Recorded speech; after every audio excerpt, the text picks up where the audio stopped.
اعوذ باللہ السمیع العلیم من الشیطان الرجیم بسم اللہ الرحمن الرحیم۔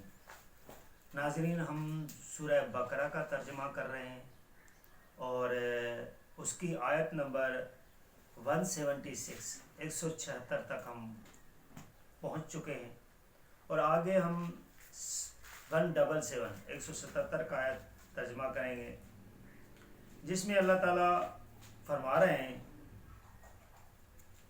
یہ نیکی نہیں ہے کہ تم اپنا چہرہ مشرق یا مغرب کی طرف کر لو، بلکہ نیکی یہ ہے کہ آدمی ایمان لائے اللہ پر، روز آخرت پر، اس کے فرشتوں پر اور اللہ کی کتاب پر، یعنی وہ کتابیں جو ساری کتابیں ہیں، جو کتاب اللہ نے اتاری ہے اس پہ ایمان لانا ہے، اللہ کی کتاب پر اور پیغمبروں پر، کیونکہ پیغمبروں کے ذریعے ہی اللہ تعالیٰ سارے احکامات دیتے ہیں۔ آگے آئے گا کہ دیکھیں کہ اگر کوئی کام اللہ تعالیٰ ختم بھی کرواتا ہے تو اس کے لیے پیغمبر کو لاتا ہے، اسی لیے حضور صلی اللہ علیہ وسلم کے بعد کوئی پیغمبر نہیں آنا ہے، تو یہ جو بھی باتیں اس کے اندر ہیں وہ بس آخری ہیں، فائنل ہیں۔ پیغمبروں پر اور دے مال اس کی محبت میں رشتہ داروں کو، کس کی محبت میں؟ اللہ کی محبت میں۔ اسی لیے کوئی بھی مال دیا جاتا ہے وہ اس کو اللہ کی محبت میں دیا جاتا ہے، کسی اور کے نام پہ آپ کوئی چیز نہیں دے سکتے۔ اگر دے بھی دی تو آپ کو فائدہ نہیں ملنا، ایسے پھر اس کا ضیاع نہیں ہے کہ آپ نے دے تو دیا لیکن کوئی فائدہ تو ہے نہیں۔ یہاں دیکھیں دنیا کے اندر بندہ کوئی کام کرتا ہے تو کہتا ہے کہ کوئی فائدہ مل جائے، تو وہ جو بھی مال دینا ہے وہ اللہ کی راہ میں دینا ہے، اللہ کی خاطر دینا ہے، کسی اور کی خاطر نہیں دینا ہے۔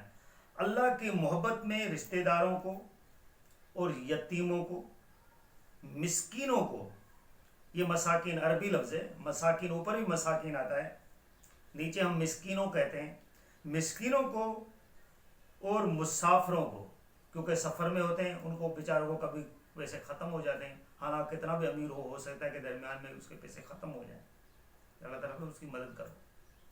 مسافروں کو اور مانگنے والوں کو، کیونکہ جو مانگ رہا ہے اللہ بھی جانتا ہے اس کو ضرورت ہے کہ نہیں ہے، لیکن اگر آپ کے ساتھ پاس زیادہ ہے، لیکن دینا اللہ کی محبت میں ہے۔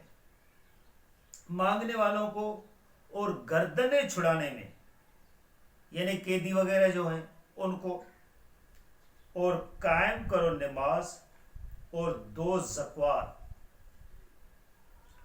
اور پورا کرنے والے ہیں اپنے عہد کو جب عہد کریں، اور ثابت قدم رہنے والے ہیں تنگ دستی میں، مثلا ایک جگہ جو وہ اللہ تعالیٰ نے احکام بتایا اس پہ ثابت قدم ہے تنگ دستی میں، اور جسمانی تکلیف مثلا مریض کی حالت میں بھی وہ ثابت قدم ہے، اور جنگ کے وقت۔ یہی لوگ اللہ تعالیٰ فرما رہے ہیں کہ راست باز ہیں، یعنی سیدھی راہ پہ ہیں، اور یہی لوگ ہیں جو متقی ہیں، پرہیزگار ہیں۔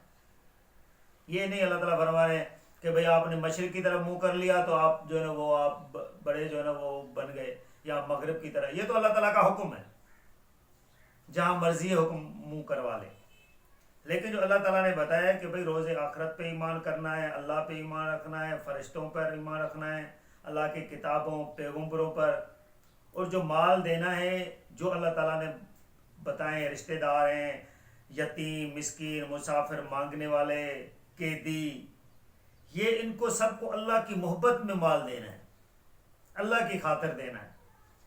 اس وجہ سے اللہ کا نام لے کے ایک دوسرے سے بندہ مدد لیتا ہے، کسی اور کے نام سے مدد نہیں کی جاتی، نہ وہ پھر وہ کسی کام کی ہے۔ پھر آگے اللہ تعالیٰ ایمان والوں کو بتا رہے ہیں، یہ بھی ایمان والوں کو بتایا جا رہا تھا، اور ایمان والوں کو بتایا جا رہا ہے کہ ایمان والوں، فرض کر دیا ہے تم پر ہم نے قصاص لینا۔ قصاص ہوتا ہے بدلے کو، آپ سے اگر کوئی بندہ کرتا ہے تو آپ اس سے بدلہ لے سکتے ہیں۔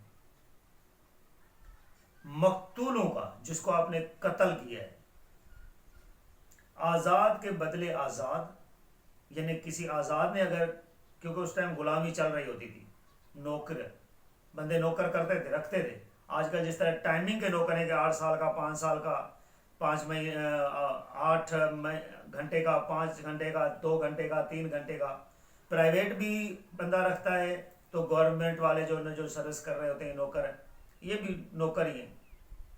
لیکن اس ٹائم یہ ہوتا تھا کہ پوری 24 گھنٹے کے غلام، جس طرح بھیڑ بکریاں خریدتے ہیں نا بندے، اسی طرح وہ بندے کو بھی بیچا جاتا تھا اور خریدا جاتا تھا. تو وہ غلام ہوتے تھے.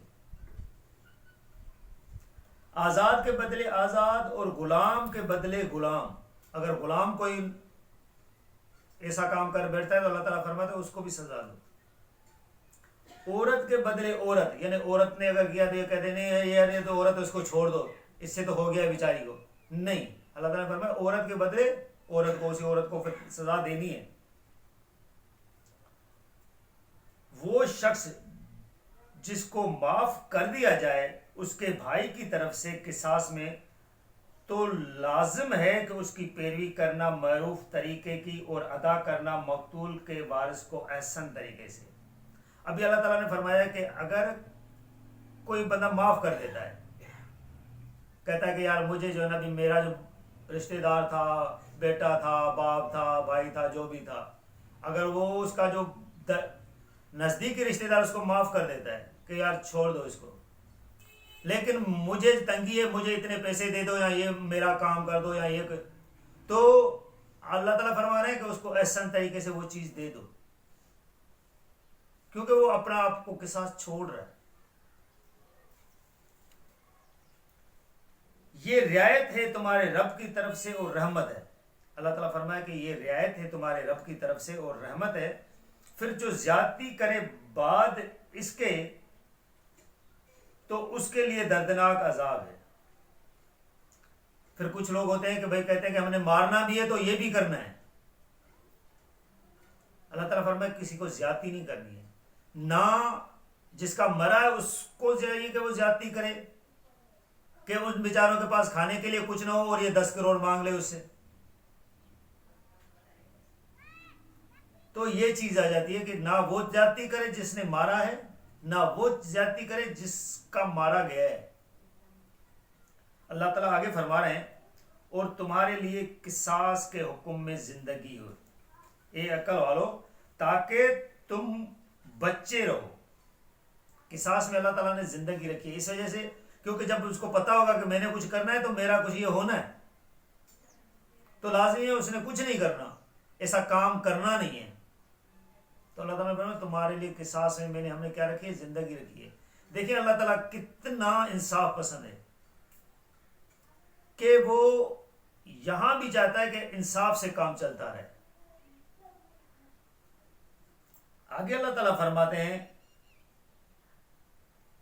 فرض کر دیا گیا ہے تم پر جب آپ پہنچے تم میں سے کسی کے موت کی گھڑی، اگر چھوڑے مال وصیت کرنا والدین کے لیے، رشتہ داروں کے لیے معروف طریقے سے، اچھے طریقے سے، یہ حق ہے اللہ سے ڈرنے والوں کے لیے. اللہ تعالیٰ فرمائے جب تمہارے پاس موت کی گھڑی آپ پہنچے، آپ کو لگے کہ میں مرنے والا ہوں، تو آپ کو چاہیے کہ آپ وصیت کر لیں. یہ ایمان والوں کو بتایا جا رہا ہے کہ آپ وصیت کریں، اور وہ وصیت میں کسی کی سائیڈ نہیں لینا ہے کہ یہ میرے جو ہے نا وہ بہت اچھا لگ رہا ہے تو اس کو میں نے کچھ زیادہ ہی دے دینا ہے. کسی کے ساتھ زیادتی نہیں کرنی ہے، اور صحیح طریقے سے، احسن طریقے سے جو ہے نا والدین کے لیے، رشتہ داروں کے لیے اور اپنے بال بچوں کے لیے جو ہے نا وہ صحیح وصیت رکھے. پھر جو کوئی بدلے وصیت کو اس کے سننے کے بعد، تو بس اس کا گناہ ان لوگوں پر ہے جو اس کو بدلیں گے. تو اس کے بعد جب وہ تو مر گیا، لیکن کچھ لوگ ہوتے ہیں کہ اس کی وصیت کو رد و بدل کرتے ہیں. ابھی مثال کے طور پر جس طرح کہتا ہے کہ بھائی مرنے کے بعد تو بندہ تو وہاں پہنچ گیا، تو یہاں تو آ رہا ہے، واپس آتا جاتا ہے، پھر جو وصیت بدل رہے ہیں ان کے ہاتھ کیوں نہیں پکڑنا کہ ہاں بھائی میں نے وصیت لکھی ہے، تم کون ہوتے ہو؟ ابھی تو اس کے لیے اور آسان ہے کیونکہ نظر بھی نہیں آئے گا ان کو، 2-4 تھپڑے مار لیں اس کو کہ ہاں بھائی کیوں وصیت چینج کرے ہو. یہ کچھ نہیں ہوتا. ایسا کوئی کام نہیں ہے کہ مرنے کے بعد اس کو اللہ تعالیٰ نے اجازت دی کہ تم جاؤ دنیا کے اندر اور ادھم مچاؤ. وہ ایک برزخ کی دنیا میں چلا گیا, اس کو اس دنیا کا کوئی علم بھی نہیں ہے, چاہے وہ کتنا کوئی بڑا ولی ہو, کتنا بڑا کوئی پیغمبر ہو, واپس آنے کا کوئی راستہ نہیں ہے.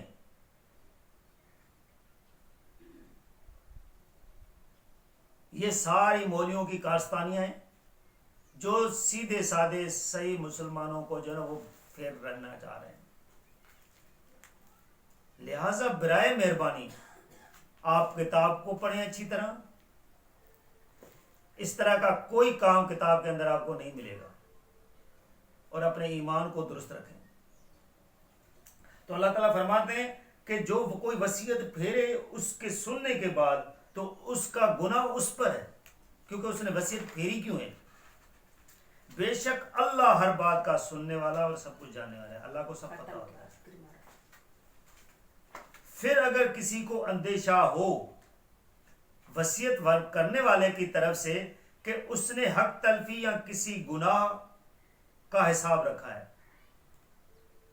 اور وہ صلح کرا دے ان کے درمیان, تو کوئی گناہ نہیں ہے اس پر. اللہ تعالیٰ فرما رہے ہیں کہ اگر بندے نے وصیت پڑھی, ابھی اس نے دیکھا کہ بھائی اس کو تو اس نے سائڈ لے کے اچھا خاصا دے کر گیا ہے, اب یہ ہوگا کہ جس کو اچھا خاصا دے کر گیا ہے اور جن کو کم دیا ہے وہ تو آپس میں لڑ پڑیں گے. پھر اگر وہ ان کو آپس میں وصیت کو چینج کرا کے صحیح طریقے سے کرا کے ان کو صلح کرا رہا ہے تو اللہ تعالیٰ فرمائے اس پر کوئی گناہ نہیں, کیونکہ اس نے ایک جو جھگڑا ہونے والا تھا اس کو روکا ہے. یہ تو وصیت کرنے والا اپنی سائڈ لے گیا, اور یہ ہوتا ہے ایسے. تو لہٰذا اللہ نے بھی یہی فرمایا ہے کہ بھئی اگر ایسا کوئی اندیشہ آپ سمجھیں تو آپ اس پہ صلح کرا دیں, اس پر کوئی گناہ نہیں ہے. دیکھیں اللہ تعالیٰ کتنا ایک ایک بات کو باریکی سے سمجھا رہے ہیں اور اپنی کتاب میں احکامات دے رہے ہیں. بے شک اللہ بہت معاف کرنے والا اور رحم کرنے والا ہے. اور اللہ تعالیٰ فرما رہے ہیں میں بہت معاف کرنے والا ہوں اور رحم کرنے والا ہوں. ناظرین, اس سورہ کے اندر بنی اسرائیلوں سے بھی خطاب ہو رہا ہے. اس سورہ کے اندر اللہ تعالیٰ اپنے جو ہمارا ایمان ہے اس کو بھی مضبوط کر رہے ہیں.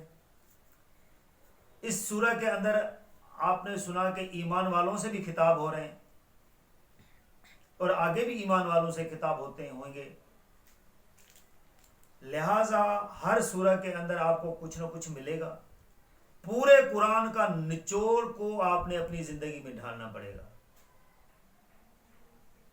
یہ مسلمانوں کے لیے احکامات ہیں, مسلمانوں کو سمجھنے کے لیے کہ آپ چلیں کس طرح,